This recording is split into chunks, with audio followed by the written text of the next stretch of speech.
ഇന്ന് mini cut സീരീസിൻ്റെ 13ാം ദിവസമാണ്. രാവിലെ തന്നെ ഞാനും മനസ്സിൽ ഒരുമിച്ച് നടക്കാൻ ഇറങ്ങി. ഇതാണ് ഞാൻ പഠിച്ച സ്കൂള്. ഈ കാണുന്ന ബിൽഡിങ്ങുകളൊന്നും തന്നെ ഞാൻ പഠിക്കുന്ന സമയത്തില്ലായിരുന്നു. ഇവിടെ എല്ലാം മരങ്ങളായിരുന്നു. ഒരുപാട് വലിയ വലിയ മരങ്ങളുണ്ടായിരുന്നു ഈ സ്ഥലത്തൊക്കെ. 5ാം ക്ലാസ് മുതൽ 10ാം ക്ലാസ് വരെയാണ് ഞാനിവിടെ പഠിച്ചത്. ഇവിടം ഹയർ സെക്കൻഡറിയുടെ സെക്ഷനാണ്. ഈ ഗ്രൗണ്ടിന് ചുറ്റും വലിയ മരങ്ങളുണ്ടായിരുന്നു. ഒത്തിരി ദിവസം ക്ലാസ് കട്ട് ചെയ്ത് അതിൻ്റെ ചുവട്ടിൽ ഫ്രണ്ട്സുമായിട്ട് സ്പെൻഡ് ചെയ്തിരുന്നു. എല്ലാം ഇപ്പോൾ കഴിഞ്ഞ പോലെ തോന്നുവാണ്. ഇവിടെയാണ് ഞാൻ പഠിച്ച ക്ലാസ് മുറികൾ. നല്ലൊരു പൂന്തോട്ടവും കുട്ടികൾക്ക് വേണ്ടിയിട്ട് പാർക്കും ഒക്കെ പണിയെടുപ്പിച്ചിട്ടുണ്ട്. എത്രയോ ദിവസമാണ് ഈ സ്കൂളിൻ്റെ വരാന്തയിൽ വീട്ടിൽ നിന്ന് അമ്മ വന്നാലേ അകത്ത് കയറ്റൂ എന്ന് പറഞ്ഞ് ഞാൻ നിന്നിട്ടുള്ളത്. എല്ലാം ഓർമ്മകൾ.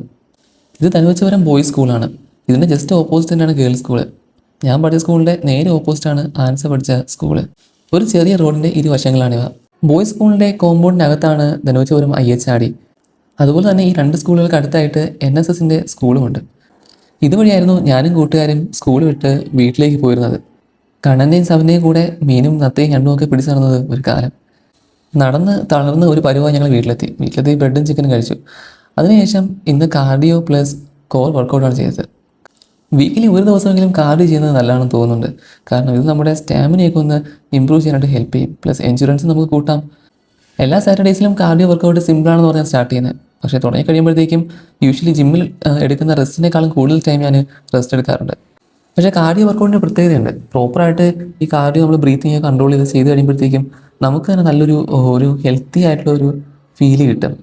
അതുതന്നെയാകണം ഈ ഒരു എക്സസൈസിൻ്റെ ഏറ്റവും വലിയ പ്രത്യേകത എന്ന് തോന്നുന്നു. ഉച്ചയ്ക്ക് മുട്ടയും ദോശയും കുറച്ച് മീനും കഴിച്ചു. അതിനുശേഷം ആൻസയും ഞാനും കൂടെ കുറേ നടന്നു. ആക്ച്വലി ഇന്ന് ഉച്ച കഴിഞ്ഞപ്പോൾ തന്നെ എനിക്ക് എൻ്റെ 10K സ്റ്റെപ്പ് കൗണ്ട്സ് റീച്ച് ചെയ്യാനായിട്ട് സാധിച്ചു. So I was really happy. Evening ഒരു സ്കൂപ്പ് വേയും ചോറും കഴിച്ചു. ഇനി നാളെ കാണാം.